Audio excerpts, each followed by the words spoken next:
Once upon a time, there was a senior business administration management major at the University of Delaware who had never taken MISY427. Her name was Rachel Stratiff. This is her story. Know what you don't know. Here in this picture, you think you see two horses. In reality, you are seeing a horse and a pony, which is not a baby horse. A horse is 14.2 hands or taller, while a pony is 14.1 hands or smaller. Each hand is about 4 inches. This just illustrates where there is gaps in our own knowledge and we don't even realize it. One topic the kid teaches Jim Burton is know what you don't know, which is important because this concept is not about knowing everything, but recognizing when you do not know something, just as the difference between a horse and a pony. This recognition allows you to be aware of this lack of information so that you do not make false assumptions. Additionally, when your team, whether it is professionally or personally, is all aware of this, the team as a whole can pull on each other's strengths while understanding where there are holes in their knowledge. This topic will stick with me because I want to work in an industry that I did not major in. My goal after graduation is to work in school offices. To do this, I have to recognize that I will not be familiar with many practices and topics that teachers use in schools. By acknowledging this, I understand that I need to rely more on those who have strong backgrounds in this area. On the other hand, I am aware that I have a strong business background and can benefit schools in other areas.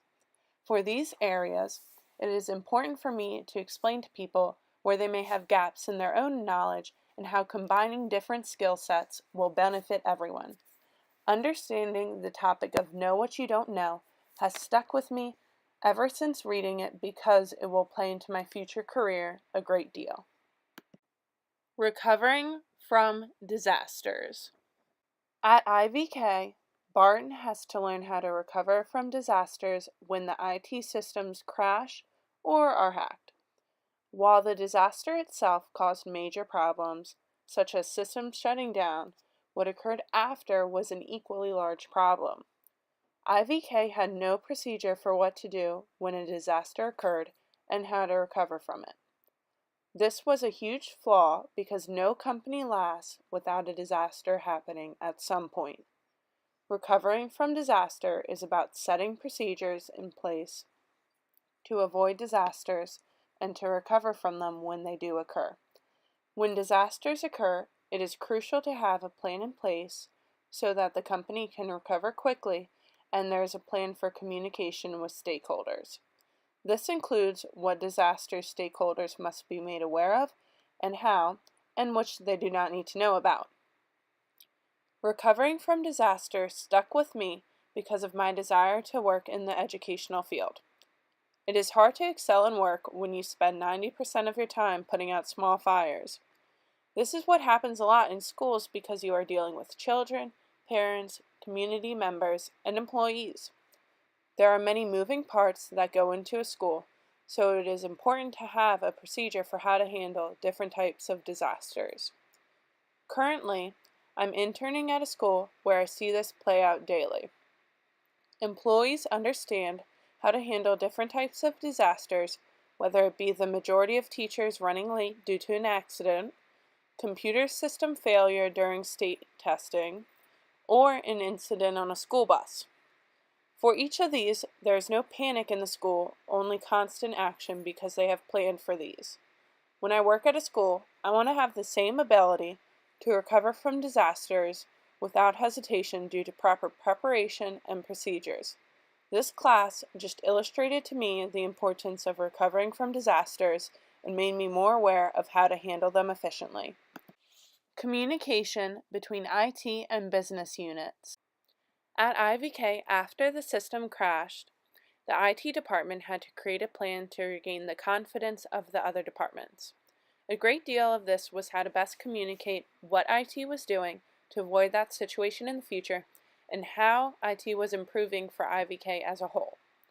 For Jim Barton, he worked with his team to determine the best way to do this because IT had historically been avoided at IVK. Barton wanted to make sure people understood that IT was a crucial part of IVK by explaining to other departments what was going on in a way they understood. Communication between IT and the business units is important to me because it is something that I've often been aware of. Ever since I was little, my dad always told me that it does not matter what you know if you cannot communicate it. This idea spans far beyond just IT and business units because this gap can occur in any area, professionally or personally, when people do very different things.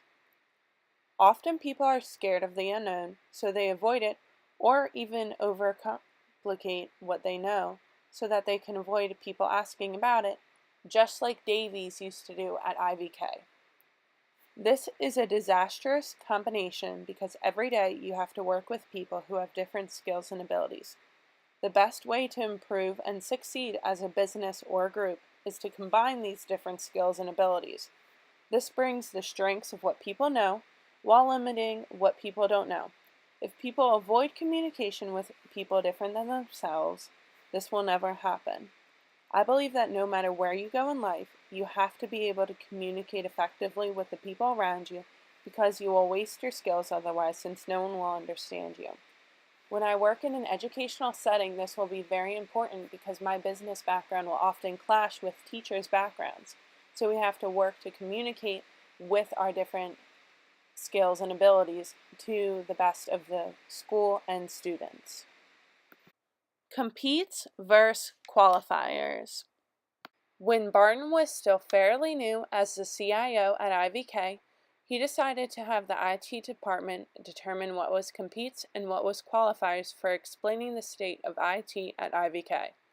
The idea of competes and qualifiers is that competes are your advantages in the market that differentiate you from competitors, while qualifiers are required for you to be in the market and on par with those competitors. This distinction is important because for competes, you want to capitalize on this advantage in the industry, which may require more time and money. For qualifiers, it is important to focus on efficiency because even though you need it, you don't want to waste extra resources on something that won't bring you a competitive advantage. Competes and qualifiers is important to me because it is a relatively simple way to classify things. It will allow me to know which projects must focus on maximizing profit with competitors and which need to be as efficient as possible to remain in the market with qualifiers. In the educational system, this is not always clear since many schools have the same qualifiers with standardized testing and teaching aspects. Since my focus is on private and charter schools, competes are crucial because they do not have guaranteed enrollment in the schools. For competes, these schools often have to focus on additional benefits they offer, such as individualized instruction, specialization of studies, and the school culture and safety. As a future employee of one, it is crucial for me to understand the distinction between competes and qualifiers in schools because the competes are what keeps the students returning and funding coming in. MISY427 taught me much more than IT management.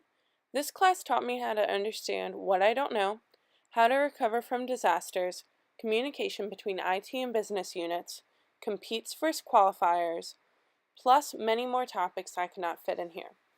These concepts will stick with me throughout my career because they are much more than just IT issues. These issues occur to everyone in the workforce, and it is better to understand them than to be left in the dark about them, not knowing what you don't know.